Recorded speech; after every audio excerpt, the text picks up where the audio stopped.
always think about your future, because you never, like one of the things I said in the show, will I be okay at 50 with the decisions that I made at 30? And you have to think about things like that when you go into something like a reality TV show.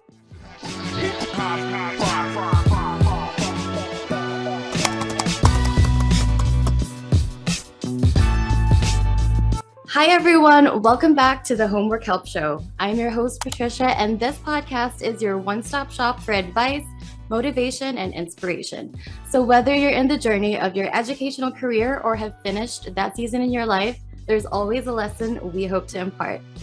Today, I'm so excited to introduce our guest. You might know her from the Netflix series Indian Matchmaking. She's not only a hit reality TV cast, she's also a professional in the medical field. Please welcome the lovely Miss Viral Joshi. Hi, welcome to the Thank show. You so much for having me. I just want to start off by saying we at Homework Help Global are huge fans.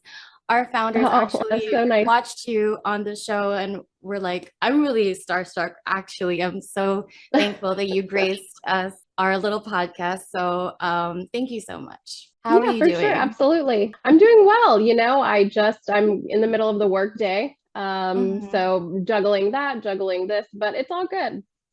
Okay, so there's so much I want to ask. Obviously, we're going to talk about the show, and Sure. I feel like something that wasn't really showcased in the show was your professional career. So I have a lot of questions to ask about that too. Sure. But for starters, we wanted to ask where you're from. I know you're from the Gujarat region, and you're still currently in North Carolina. So correct. How was that move? Did you grow up there? Were you born there? Could you tell us about that? So my parents actually immigrated from there before I was born. So I wasn't born there. I was actually born right here in Durham, North Carolina. And then I went to undergrad about 2 hours away at the University of North Carolina, Wilmington. It's a coastal university, not far from home, far enough that I felt like I got an experience away from home, but not so far that, if I needed something, I could have just run home real quick, right? And then I've stayed here. I work in the RTP area. It is the research capital of the world. Every large pharmaceutical CRO, contract research organization, which I work for, is headquartered here. So it was a perfect place to be. I feel like everything is just so convenient. Everything just worked out for you, being close to home, even in college. I wanted to ask, what do you take at university? What course did you take? So I did a double major. I majored in psychology with a minor in chemistry, and then I did biology with a concentration in cellular and molecular physiology. It gets down to the nitty-gritty of cell science, just how proteins are made, just everything that happens at the very intercellular level. And it was just very interesting to see how these micro actions in our body can affect us to such a macro situation. And it was just, I had the best professors. They stimulated great discussion. So that just kept me more interested. And then I just was like, you know what, this is what I want to be in. I did read that you're a trained endocrinologist. Is that correct? That is not correct. I'm not sure where that is from. There was an article that I read, but you're in the pharmaceutical industry and you're a researcher. Yes. Could you tell us more about your career, how you got into that? Was that always Sure. the dream or the goal? So one goal I always had was that I did not want to take on graduate school debt. And my goal was I wanted to find a solid career that allowed me to have a work-life balance and allowed me to explore things that I genuinely enjoy doing, like travel. And then so in undergrad, I worked as a clinical research coordinator at an endocrinology clinic. So this could be where that came from. Okay. Yeah. And so we worked on a clinical trial for thyroid cancer. And the endocrinologist at the clinic I was working at, he was actually the first person to connect thyroid peroxidase to thyroid cancer, rather than other people were looking at FT3 and FT4. So just seeing cool things about just him expanding his knowledge and applying it to just the betterment of the quality of life for people, that was very inspiring. And then so after I graduated college, I was still kind of figuring out what I wanted to do. I was an EMT because I wanted to see if hands-on patient care was something that I wanted to do. It was not. I worked as a high school science teacher, And that was nice, but it still wasn't what I was quite looking for. I did not have a lot of work-life balance. Mhm. And then the opportunity came to fall back into my research career. And I was like, you know what? I had a really good time doing this. I enjoy critical thinking. I enjoy problem solving. So this is somewhere I really wanted to be in. Um, so when the opportunity came up, I seized it, and then it just took off from there. And that's still what you're currently doing. So you're basically like in the research pharmaceutical industry. Yes, so I am a CRA, clinical research associate. And what Hmm. I do, a high level overview of what I do is I help pharmaceutical companies bring their drugs to the market for consumer. Well, first you have to become an expert on the protocol, which is just Hmm. going to outline these are all the procedures we need. This is like our final endpoint. This is going to be our statistical analysis, et cetera, et cetera. You have to evaluate the clinics. You have to evaluate the physicians to make sure they have adequate experience, training. They will prioritize patient care because ultimately these drugs are not FDA approved. So there needs to Mm. be a lot of hands-on involvement. Then as the study goes on, my job is to review clinical data, make sure the data integrity and the data quality is up to par. Because the FDA, I know when COVID came out, there was a lot of criticism by the FDA and how fast, or like they were taking too long, and then sometimes they were moving too fast, and then people Yeah. having this little bit of mistrust. And I thought that was really unfortunate because the FDA is very, very hard Hmm. to get them to approve anything. What a lot of people actually don't know is that 90% of drugs fail before they ever get to the market. And any drug that you see on market was researched probably about 15 years ago. So Wow. you're so it's nice to be on the cutting edge of new therapies that are coming out. Um, and then at the end, when the trial is over, my job is to, close down the clinics, make sure all the drug is accounted for because it's not FDA approved. We don't want this getting into the wrong hands. And then submitting for FDA approval. And then from there, the FDA says, we love this, we're going to approve it. Or majority of the time, they come back asking for something more. Well, so you're That's really what I like do. from the start of like the development of these like medicinal, like the drugs, basically from like the research up to like being, because obviously you test them on patients to see if they work and all of that. So you're Mhm. in that whole like that whole process. Basically, you oversee that. Yes, I basically describe it as I'm basically the site clinical manager. And then you get like, depending on how big your study is, you can have like 5 to 10 clinics that you oversee. So you have to Mhm. just, it's a lot of people management and a lot of document management. How do you balance that? How do you not get like confused with all of this? Do you have like a set like way of doing things, like your own personal process of working? I think the key is to be as organized as possible. What's nice is, I use Microsoft OneNote. I Mm-hmm. actually think it's laid out very well. It's Mm-hmm. very user friendly too, once you can get over the initial like learning the software. I Mm-hmm. use that, a lot of apps on my phone. Like I travel a lot for work, when I do Mm-hmm. go review patient data and things like that, that does require me to go to the clinics.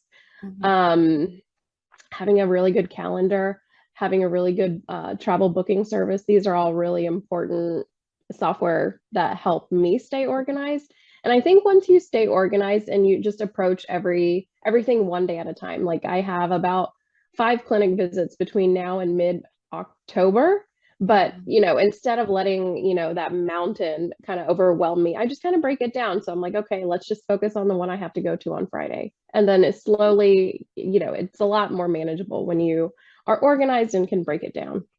Yeah, it's like it's so easy to like overwhelm yourself. So it's nice to just like It focus is. on one thing at a time because, when you think of Yep. all the things that you need to get done, it's like, oh my God, where do I find the time or how do I do this? But Right. like if you Right. just It's focus stressful. on what's most important, then, Hmm. everything falls into place. What would you say to students who like want to pursue like something that you're doing currently, like something in the pharmaceutical industry? Is it like, because you said you were trying to find like a career that had like the work-life balance that you were looking Hmm. for. Have you found that? And what advice would you say to students who eventually want to like pursue a career like yours? I definitely think I've achieved work-life balance. The company I work for, they have a great PTO policy, and anytime I needed to take time off, for example, for filming for the show, it was granted. They also understand that I have a life outside of my job, and I Mm-hmm. think it's also nice to work for a company that realizes that if my employee is happy outside of work, they'll be happy at work, right?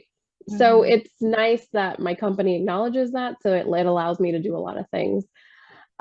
For people who want to go into this industry, I would say get as much exposure as early as possible. What helped me when the opportunity came up to become a CRA was having that clinical research coordinator experience while I was an undergrad.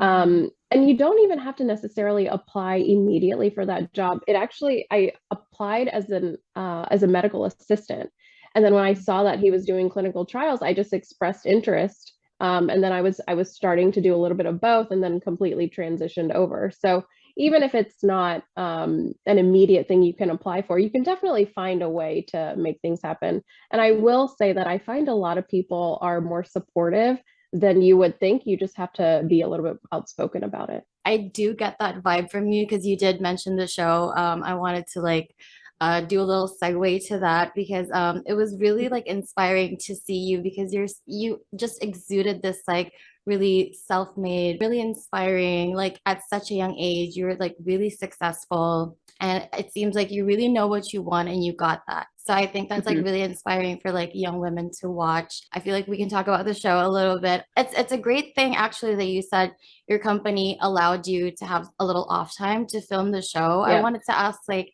how did you even like get cast on the show? Like, what was that process Mhm. like? How did you like it was you were in the second season of the show already. So did you know about the show already? Tell us the whole process. How did you get into Sure. it? So being someone who is looking for someone so specific, right? I was looking for him to be from the same region of India as me. I wanted him to be like speak the language. I wanted him to be the same religion. And these are things you can't just determine about somebody from across the room. So I Mhm. knew I needed a targeted approach. And my luck with the dating apps, my friend network, nothing I was doing was working. I travel across the country, and even then, like I would just was not running into people who were potentially good matches for me. I was sitting in the parking lot one day or waiting for my friend to come to a restaurant we were going to go eat at, and I was really hungry. And I just during my undergrad years, I was also an extra in Iron Man 3, and they Mhm. had crepes on set that Mhm. were very, very good. And at the Mhm. time, I was like, it's Robert Downey, it's Gwyneth Paltrow, it's Don Cheadle. This crepe guy must travel with them. There's no way that this is just like a local person. So Yeah. I was like, I really want those crepes. And so I just like, I was sitting in the parking lot and I just Googled casting near me. And it was the first thing that came up. And I was like, I am single. I am looking for someone. I Mhm. need that targeted approach. It didn't explicitly say Indian matchmaking on the website, but I Mhm. can kind of put two and two together. So I Mhm. was like, this has to be that. This has to be her, her as in Seamonty. And I was like, I think in season one, she gave people really good matches. Of course, she can't determine physical attraction. She can't determine chemistry, but I think on paper, everyone looked pretty okay. So I was like, you know what? Everything I'm doing isn't working. So I need to do something different. And that was the motivation to kind of apply and recruit her help. And then I'm glad I did. It worked out. I love that. What was the filming process like? Because like obviously like us as the viewer, like we feel like there's Mhm. like this fourth wall, right? Where we're just like seeing from the behind the scenes. But when you're actually filming, when you're actually in the set, like it's like producers and like camera crews, was it like hectic? What was the filming Mhm. process like for you?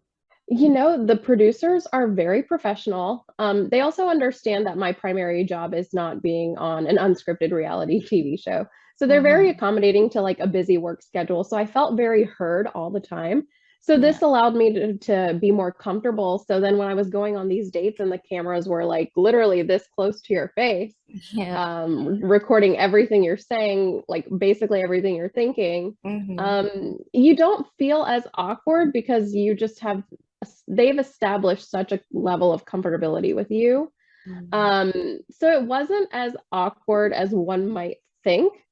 It does take some getting used to. So in the beginning, I was like, "Oh, okay." And you have to, you can't, acknowledge them, right? You have Yeah, you to can't look. stay in the moment, right? Yeah. And so, like when I would say something, I would notice them like come closer, and I was like, "Oh God, like what did I say? What is it that they zoomed in, like came so close to me on that they wanted Mhm. to get?"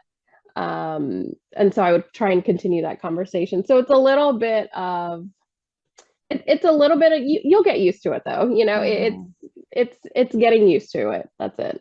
Was it like how long was the filming process? Was it like a few months? Like how long was it? For me, it was 9 months. Oh wow. Because like Yes. we don't really like know how long it is because it's only like a few Right. episodes. We don't really realize it was Right. like 9 months of just like Yes.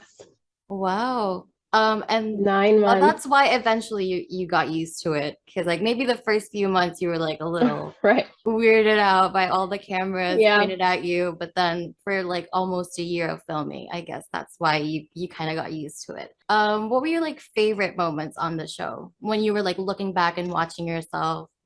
What was your like highlights?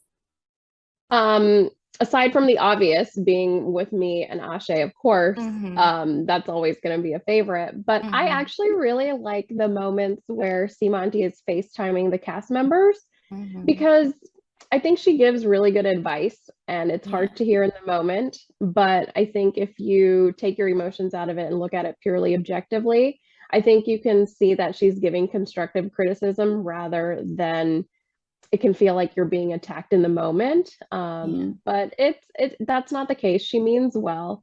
So I like all the advice. It was nice to hear all the advice she gave everyone. It's amazing that you brought that up because honestly, one of my favorite parts from the show that I got from you was that scene. I think it was after that second date that you had, and you were Yeah. like, he's like 80% there. And Yeah. Seema Auntie was like, some people don't even get 81%. And you were like, but Hmm. that's for them. And I feel Right. like yeah, that was such a boss move for me because like you really embody this like new generation of women who just don't take no for an answer. I know what I want. That's what Right. I'm getting. I'm not settling. I think that was like Right. really inspiring. Hmm. Where do you get that like strength? Like where do you feel like you got that Oh from? man. I think it probably honestly started when I was younger because my dad was very encouraging. My dad built a lot of confidence in me from a young age. It starts small, right? To confidence takes many years to develop. It's Yeah. not something that happens overnight. But I think with my dad, it was like small little goals. Like, okay, my mom too, actually, they would make me write down a list from when I was very young. What are all the things you want to accomplish today? What are all the things you want to accomplish this week? I would work at that list, and then it was such an accomplished feeling after I would be able to check those boxes off. And then, I would get the pat on the back from my parents, or we would go get ice cream or something like that. And then so achieving those little mini goals and having that like, oh, okay, I am capable of doing it. Look, I thought this list was so big, but you know what? I did it. And then so over the years, like, when I was younger to probably middle school, they were doing things like that. Mhm. And then in high school, obviously a lot of things change, and you're not, procrastination, all that stuff kicks in. I acknowledge that. And then I think just other confidence is surrounding yourself with like-minded individuals. I think it's nice to have like surround yourself with people who have similar goals as you, and then when you see them succeeding, hopefully, I think it's natural to compare yourself to others, but as long as you look at Mhm. that comparison as motivation to do better versus, internalizing some sort of dejected feelings, I think it's good, to have that little like, not competition, but like a good meter stick to kind of Mhm. see how you are. So I think those things help. Having a good friend circle and then just building your confidence from a young age by starting with appreciating your small accomplishments. I love that. I feel like a lot of our listeners will really resonate with that. It's like so important to like community is so important for our well-being, like Mhm. and I feel like it's so good on your parents. I mean, I saw them on the show too. They're such good people. I would listen to them too because you're an only child too, right? Was that like Right. hard growing up? Like, was it like lonely growing up or how was that like being an only child? My dad was always a big kid, so I never felt like I had someone I didn't get to like hang out with or like Yeah. play games with.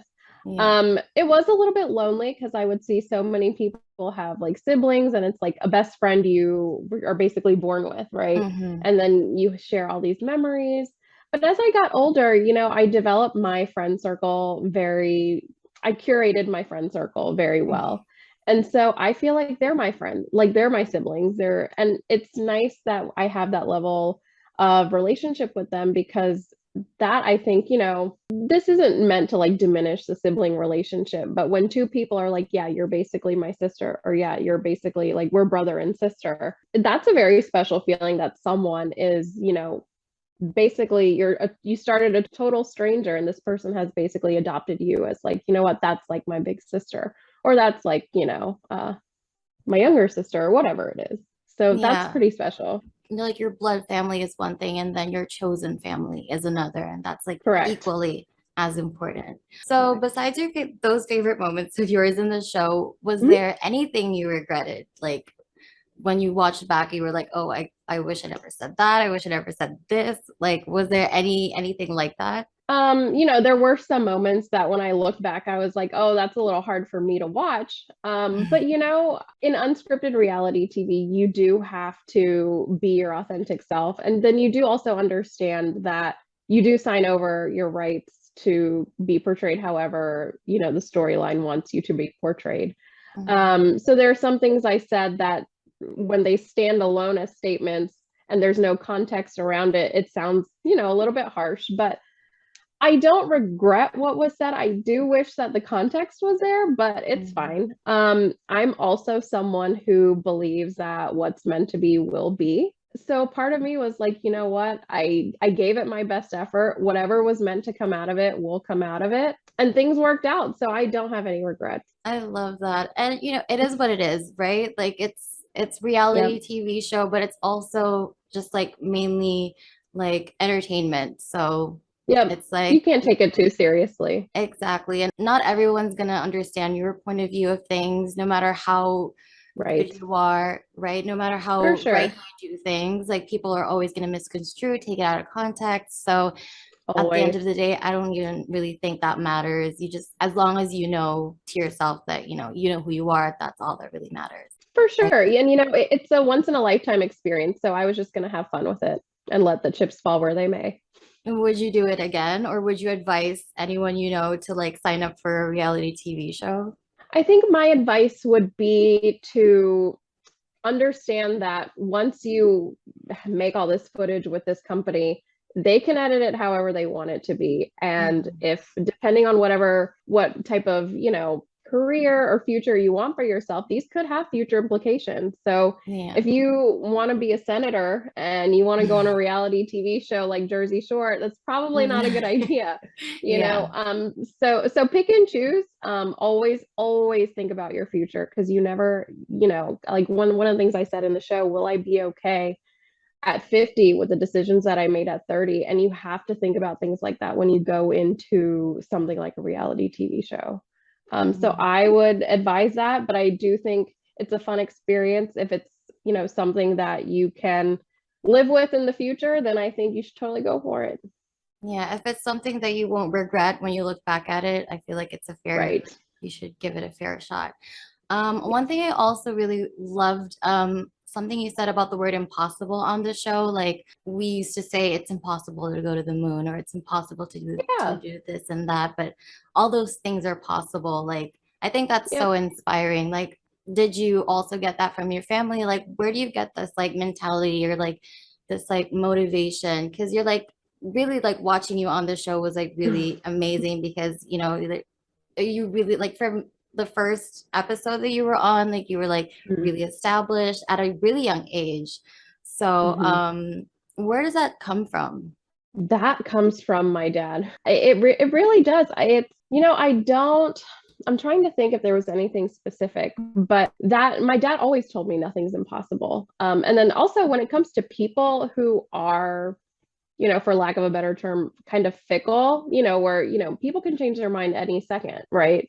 So Mhm. it's like when you have things in science, like going to the moon, that takes a lot of planning, it's more concrete. if things like that are impossible or like viewed as impossible, but they are possible, when it comes to people who, change at any moment, anything's even possible there too, right? Yeah. I think it's just like my dad always just telling me when I was younger, nothing's impossible.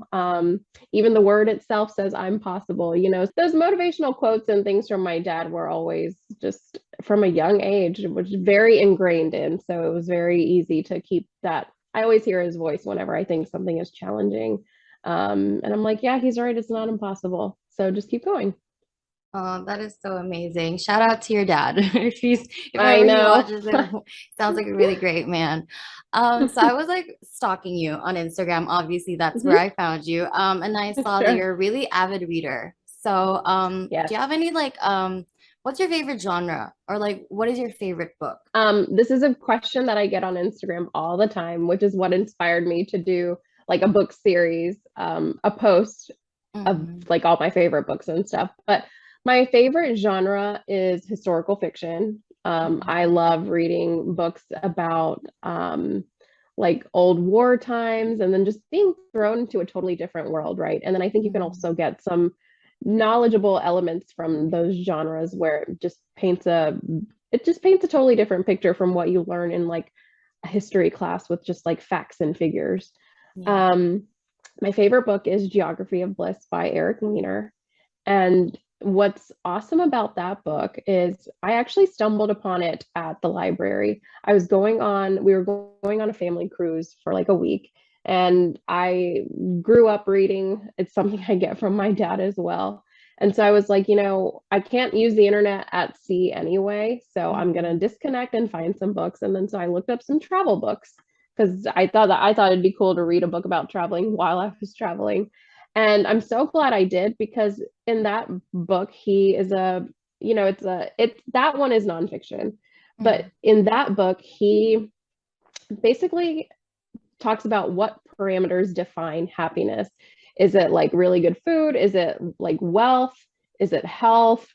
Is it living in a beautiful place? And so what he does is he travels to all these places that are defined by that parameter. So, for example, like when he's talking about is happiness the best food?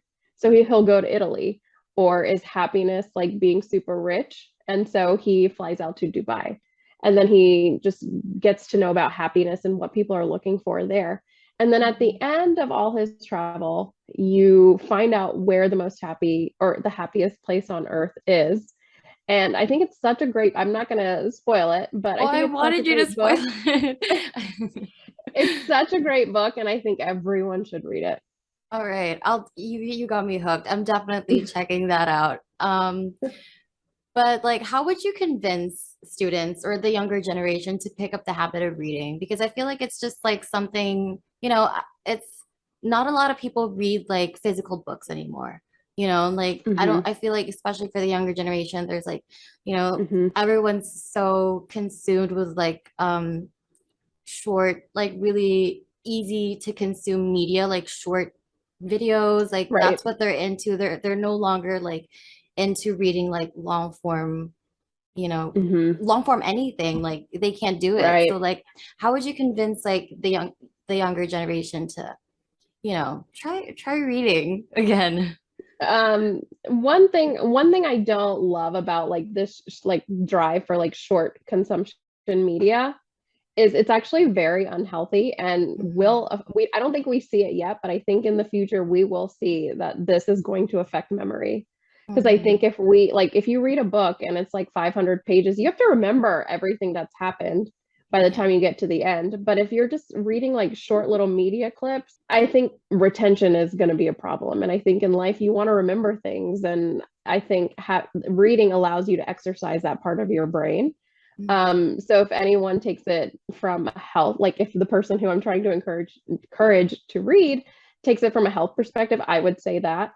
But I think just the general knowledge and perspective that comes with reading and just seeing another person's point of view, I think just makes for your own opinions and your own experience of life to be more enriched.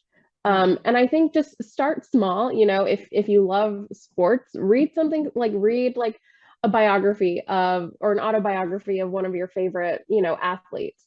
Because I think it starts with finding something that interests you. And then I think once you start getting into making it a little bit of a habit, it's nicer to try something different. I also think physical books allow, like, I'm very eco-friendly, or I try to be, but the one thing that I can't give up is a hard book, like a physical book, Oh, yeah. because I think, I think ebooks are great, but I need time away from looking at a screen. I look at a screen Yeah. for work, I look at a screen on TV, so it's just like I need something to like properly shut down my mind at the end of the day, and that's a book. It's almost like grounding, like, and there's nothing like the Mhm. smell of like the pages of a Oh, book, yes. like, because Oh, for like sure. it's my mom really instilled in me like from a really young age because she's a really like huge avid book reader. She has like a huge library, so I always try to like emulate that from her. I don't Mhm. have as an extensive library as hers, but it really got me into writing. I feel like that's why I Mhm. have like good vocabulary. I would say so. Like I don't Yeah, know how other people would think so, but like yeah, it's like the retention. It really like it teaches you so much. It's like it does. learning from just like being where you are, because like, there's like learning from when you travel, there's learning in school, but when you're just like you're like transformed, you're taken to a different world when you read. It's a different experience. I really feel I like completely agree. yeah, a lot of students could like or the younger generation could like put TikTok down and like grab a Oh my book, God, please. Yes. I feel like Yes, we should like really advocate that more. But for like speaking sure. of like reading, what were you like as a Mhm. student? Like, did you love it? Did you hate it? You know, I didn't fully, I think in high school, I didn't fully appreciate the academic process because I always felt like there was a focus on just how to beat the standardized test. Yeah. So I didn't feel like I was the best high school student. I think when it came to college, where I didn't feel the pressure of having to like succeed on like a final, exam to determine, because like I knew I didn't want to go to grad school. So I wasn't Mhm. preparing for like the GMAT or anything like that. So that allowed me to just, it eased up the stress a little bit and allowed for like more free flow of thought. I was, doing something that I was genuinely interested in versus, dealing with a lot of subjects that I just was not good at. I didn't feel Mhm. comfortable with as much. So I wasn't the best high school student. I was definitely a better college student. But looking back, I miss the academic and educational environment so much Mhm. that I wish I had just given it my all throughout high school and throughout college, like both of them, instead of just, resisting it as much as I did in high school. Yeah, a lot of adults say that. Like they say to like students, like high school students, oh, you're gonna miss school so much. You don't realize it Hmm. now, but when you're like a professional, when you're working, you're gonna miss just like your goal for the day is just to learn. Like that is actually Yeah. like the best thing. I actually realized that too. I'm pretty much the same. Like in high school, I was just like skating by. I feel like you Hmm. don't get as much like you're not as motivated because you feel like oh you just have to like get good grades. But then Yeah. exactly when you get to college and it's like more it's more so what you want to do, like you're Hmm. learning what you actually want to know, like that's Yeah, when you really get motivated. That's when you really like, oh yeah, I really want to get to know more of this. And definitely. yeah, I mean, I was gonna ask you like if there was anything you would change about your would there be anything that you would change about your study habits in particular? Like what were your study habits like? What worked for me was pen to paper. So when I would see a slide, for me to really digest it, especially in things like organic chemistry, for example, just rewriting and redrawing all the formulas over and over and over again. So that's something that really helped me, just that repetition and then Mhm. pen to paper. But I think what else?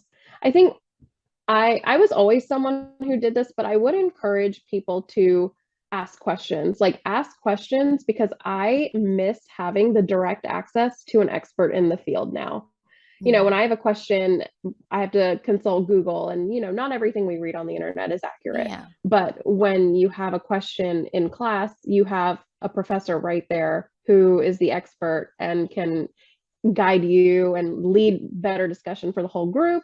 And odds are someone else in the classroom already has the same question, but is too shy to bring it up. So keep asking questions. I think it's something I did, but it's something I would also, I would have continued to do that. Yeah, I feel like, yeah, taking notes is really important because like now I don't know if it was the same for you, but like when I was in college, like whenever we did have slides in class, like instead of like note taking, people would just like Hmm. take photos or they would just like Hmm. get the file, but then you're not Yeah. actually gonna go home and like, you know, No. go No. through the slide again and like, read Right. it unless it's like for a test or whatever, unless you really, really need to. But like Hmm. there's something about just like reading a book, it's like the retention of it, it's like one thing. Yes, So when you're writing it, it's you're more likely to remember it. I feel for like sure. that's there. I feel like there's just so much that has changed and like the way students are now because of social media and Hmm. because of like technology. Like you Oh think yeah. it's like everyone can just like bring their laptops and just like, type away and it's like convenient, Hmm. yes, but there's like the missing art of just like doing things manually, I feel like is I what's missing agree. right now. For Um, sure. right. Um, I hope we can, I don't know how we're gonna bring that back, but to all of our listeners out there, take it from us, try taking down notes. And yeah, you did bring up a good point there, asking questions. Because me as Hmm. a student, I was like, I didn't do that. I was like really shy. I would just like, Hmm. I would want to like, but like I'd be shy. So Hmm. I feel like the takeaway from this is to not even care and just like Right. ask because No. you're never gonna have that like opportunity again, right? No. For sure. And it's like now looking back, do you remember that one person in class who asked the question? No, Yeah. but you need to ask that question because you're there to learn. Mhm. You're paying that tuition just as much as the person next to you. So if you have a question, you ask the question. Absolutely. So I wanted to ask, like, if you weren't doing what you're doing now, like in your Mhm. career, is there anything else you would be doing? So being in STEM is something that was always very important to me because it does help narrow the gender pay gap. Mhm. And the STEM field is where a lot of products and services are made and developed and then ultimately brought to consumption to the consumer market. And so I think you need diverse perspectives. So it can't just be all guys, you know. So I wanted to always be in STEM. So if I didn't do pharma, I would 100% encourage people to go into tech. I like software developing, software engineering, something like that, because I think that's where the future is. It allows for a good work-life balance. You have good pay, depending on where in software you go to, almost always able to work in a different type of industry. Because your skill is always needed. If you're in like retail, they're going to need a software engineer. If you're in pharma, they're going to need a software engineer. So I think that's what I would do. Okay. And you brought up like the gender pay gap. In your Mhm. career right now and in your industry, Mhm. was that a problem for you or like just being a woman and like in your industry, did you ever have any Mhm. challenges or anything that you had to overcome? I don't think when it comes to salary, for me, I noticed any large disparity. I think there were people who were in the same position as I was who had more or less experience, and I think their salary reflected that.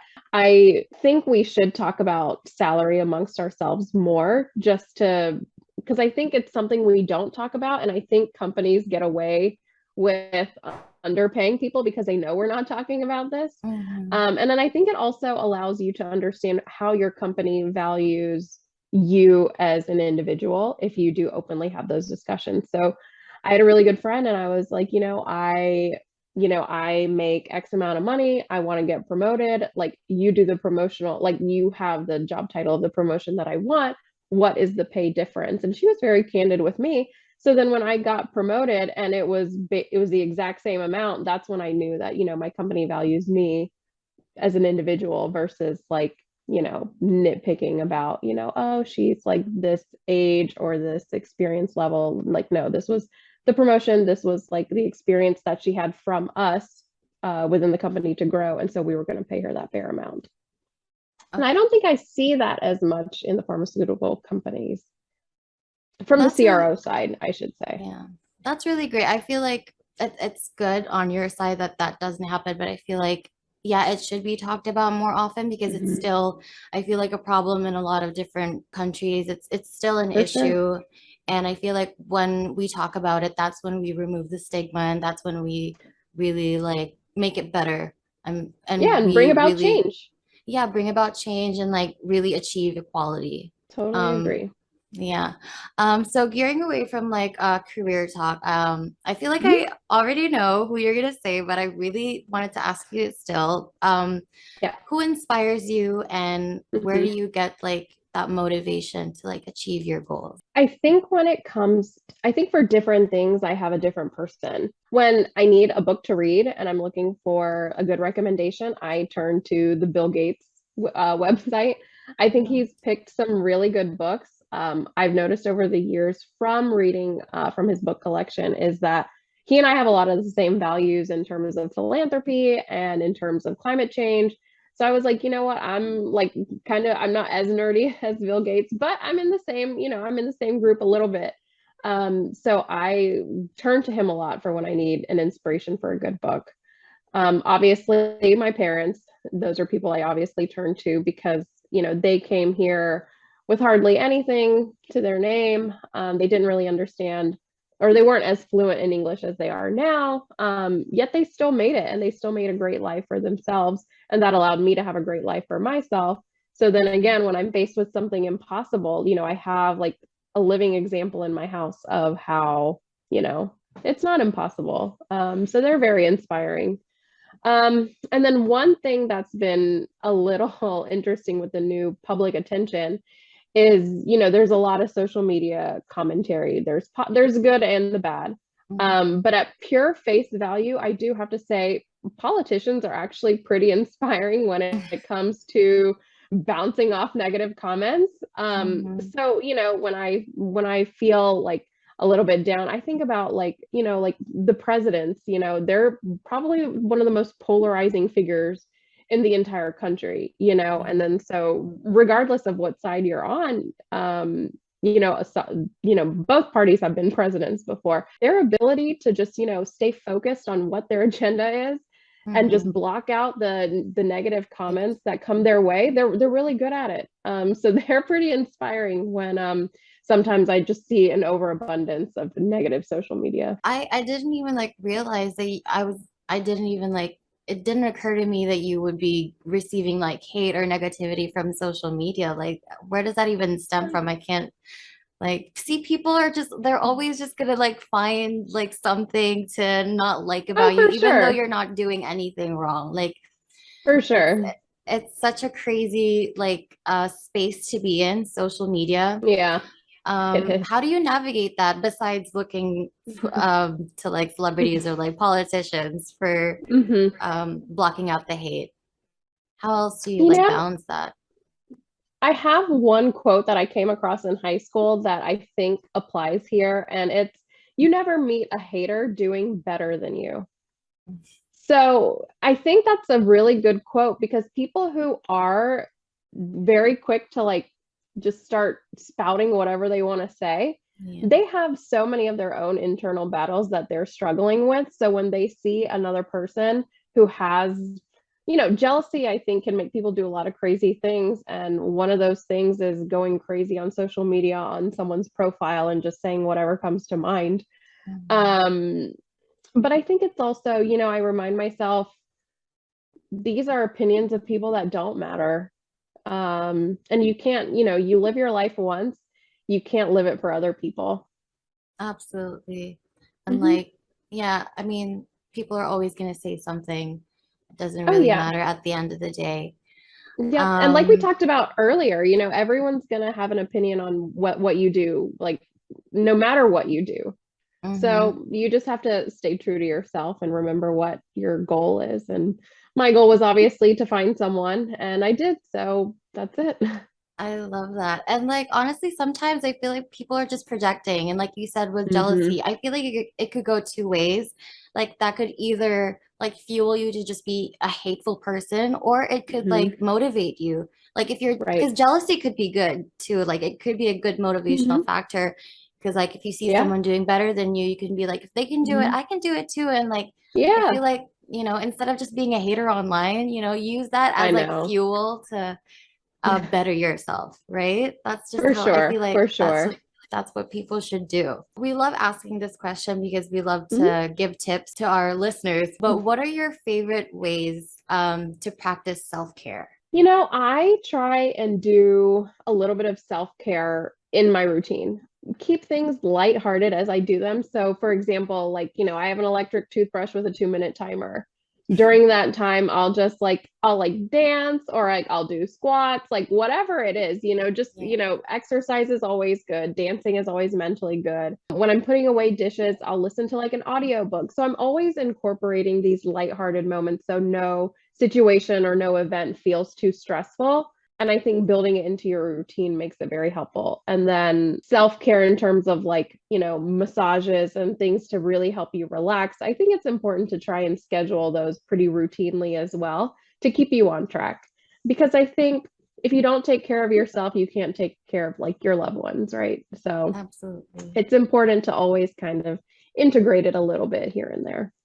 Yeah, and I feel like you're just also such a busy person, and everyone has like things they need to get done in the day, but it's like really important to like take care of you and nourish you because like you really Hmm. can't take care of anyone else if you're not taking care of yourself. That's really true. For sure. For And sure.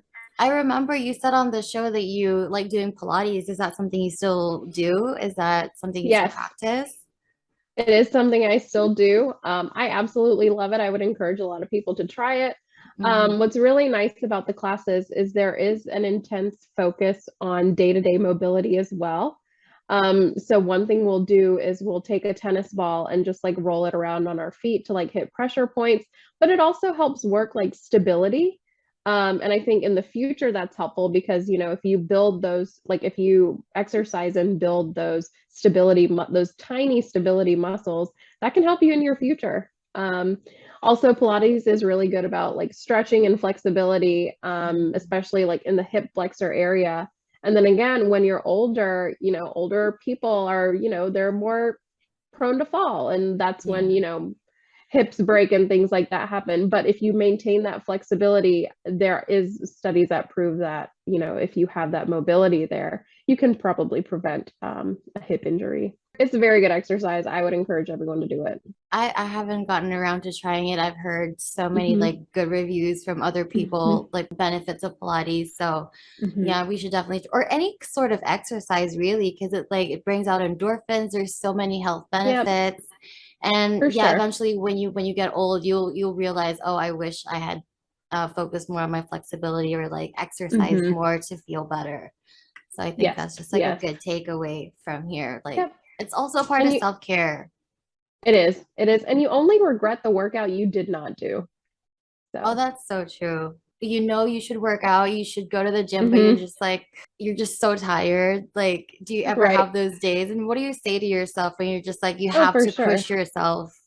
Like, how I do you definitely, get through that? yeah, I definitely have those days, but I remind myself like the hardest part about a workout is putting the shoes on and getting out the door. Mm. That's the hardest part. Once you actually get there, those endorphins are pumping, you feel good. And then Yeah. afterwards, you feel very accomplished. Like, hey, I did that. Yeah. My Pilates classes are instructor led. So if it's like an instructor I really love, I'm like, oh, I can't let her down. I have to go to class. So that's also very helpful. But I think the biggest thing is knowing the feeling you get when you walk out having accomplished something, I think it's worth it to just get through that tough moment of just putting the shoes on. Yeah, that's so true. And you're gonna Hmm. be so happy that you went through it and like you pushed For yourself. sure. So on top of being an avid reader, you're Mhm. also a traveler, right? I see Yeah. that on Yeah. your Instagram as well. You've been to so many places. What would you say are your like favorite places you've been to or like top destinations? So Belgium is very nice.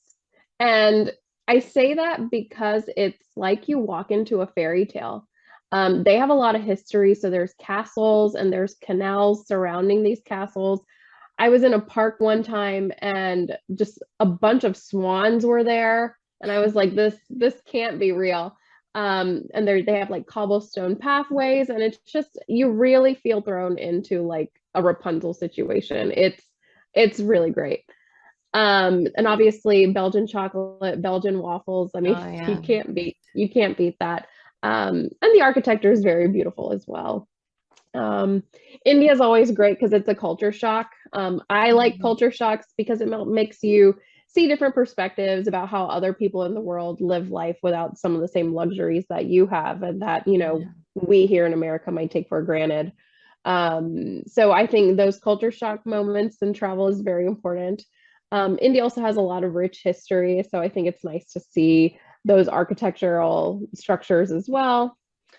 I think Jamaica is very nice too. If you want just like something closer to America, I think they have the most beautiful beaches I've ever seen. How old Mhm, were you when you like went back to India to visit? Do you go there often mhm. or? I went when I was 9, and then I went when I was 22. So there was a really big gap there. Mhm. And then I went when I was 30 again. So there was a big gap in the beginning because getting to India is pretty expensive. My parents were here and like still building their life, so forking out that much money just wasn't realistic. But then as I got older, we went when I was 22. Things were great. And then I went again at 30, and it's nice to see how much changes over the years, but then also how much stays the same. For example, like you have like water buffalo just walking the street. That's something you have to get used to. Or just like there's also a lot of monkeys walking around, and you have to be conscientious of them because if it looks like you have food in your hand, they'll come up to you and like Yeah. Oh my God. slap it out of your hand.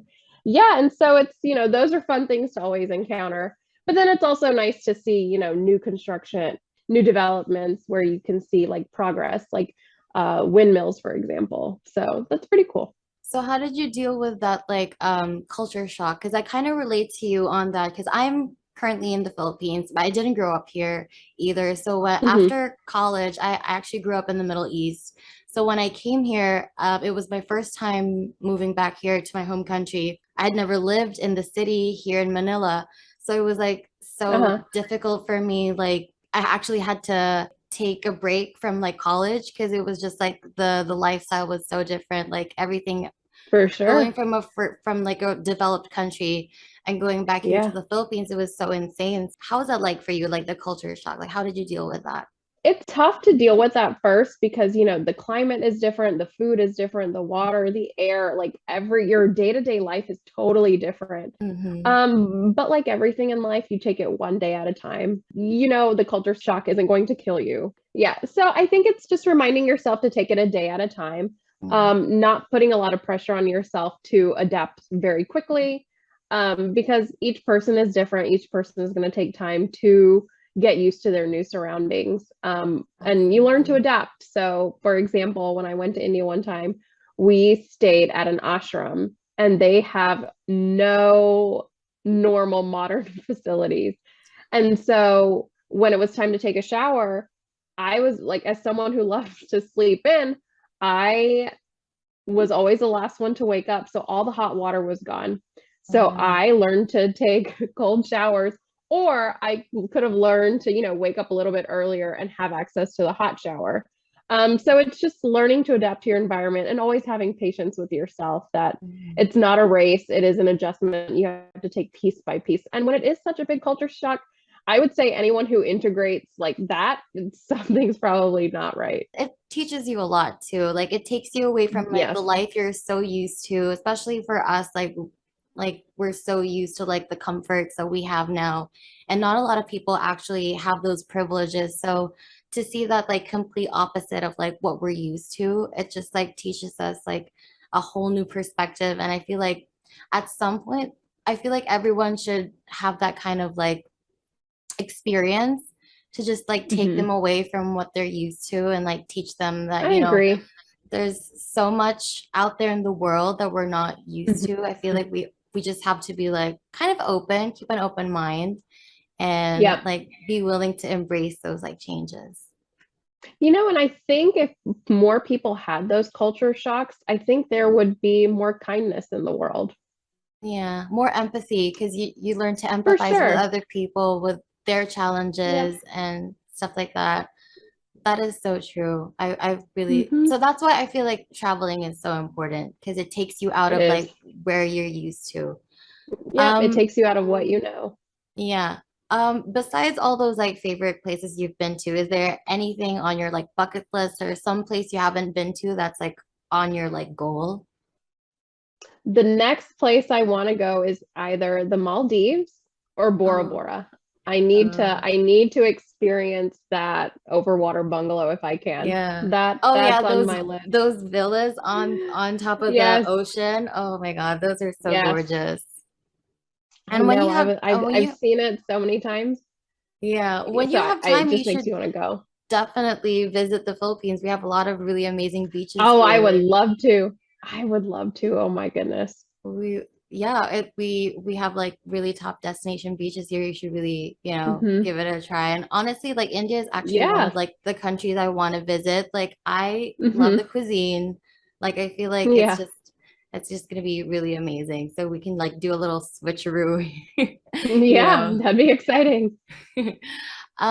So this wasn't in like the questions that I asked you, but how is your Uh-huh. relationship right now? I mean, we've talked about the Mhm. show and all of that. So how are you and Ashley? I know you guys are doing long distance. Are you still doing that? Yes. We are still doing long distance, but it's only an hour flight.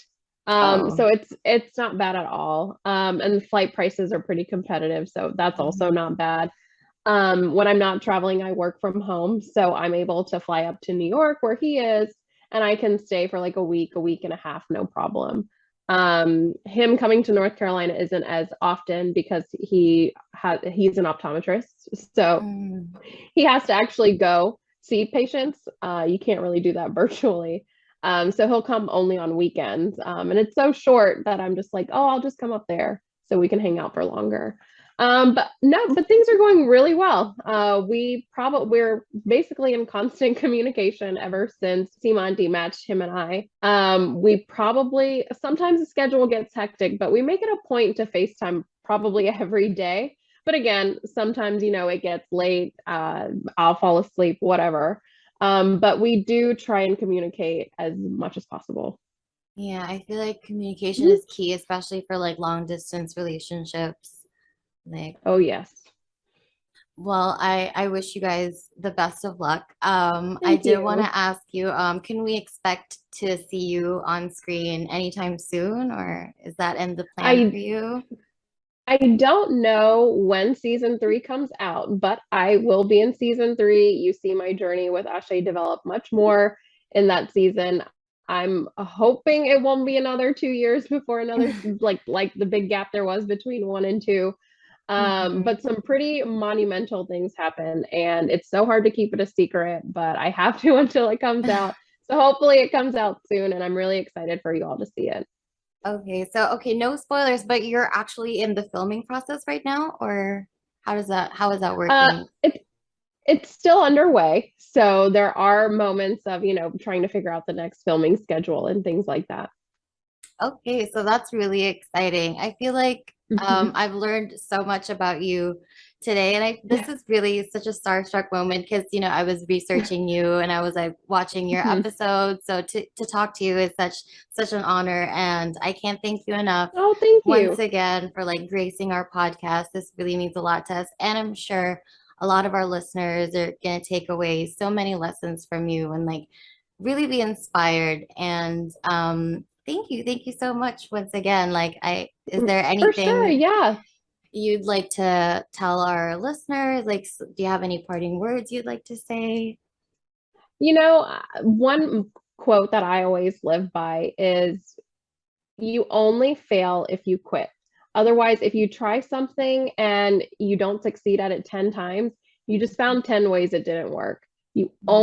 That's not failure. That's Mhm. just you're still working on it. So I think, for people who listen to this podcast, I think just don't give up, don't quit. Never let anyone make you feel like you don't deserve what you want. I think that's another very important tidbit. Hopefully I get to come visit the Philippines soon. It's definitely on my list now. I do get a lot of DMs, and I do know there are a lot of fans in the Philippines. So hopefully I can get out there. Thank you so much for having me. It was truly a pleasure. Of course, and really, we can't thank you enough. We're such huge fans. This was an amazing experience. It was so nice to talk to you, and honestly, thank you as well to our listeners. Do you have any things you want to plug? Like, I think you're in on Cameo. Do you want to like plug your socials or anything like that? Sure. So I am on Cameo, totally happy to talk to anyone about whatever they're going through. I have had some interesting and also some very touching requests. So definitely I'm all ears. I am only on one social media platform, and that is Instagram. If you see something else on another platform, that is not me. And then my Instagram is my first and last name with an underscore at the end. That's on Instagram. That's all I have. All right. So thank you once again for being on here. Thank you as well to our amazing listeners. We will be sharing all the links to Viral's social media in the description. Don't forget to follow us on Instagram. We're at Homework Help Global. We're also on Facebook, Twitter, TikTok. That's also at Homework Help Global. Don't forget to like, comment, subscribe to our YouTube channel for more podcasts soon. And thank you once again, Viral, for coming on the show. This was such a pleasure to talk to you. For sure. Thank you for having me. Have an amazing week. And if you ever need us, you can always reach out. We will have a blog about this episode soon, so we'll keep you updated. And yeah, if ever you need us, we're like a friend. Just like message us. Alrighty, I'm looking forward to it. All right, it was great to talk to you again. Have an amazing week. Thank you so much for coming. Thank you. Thank you. Bye.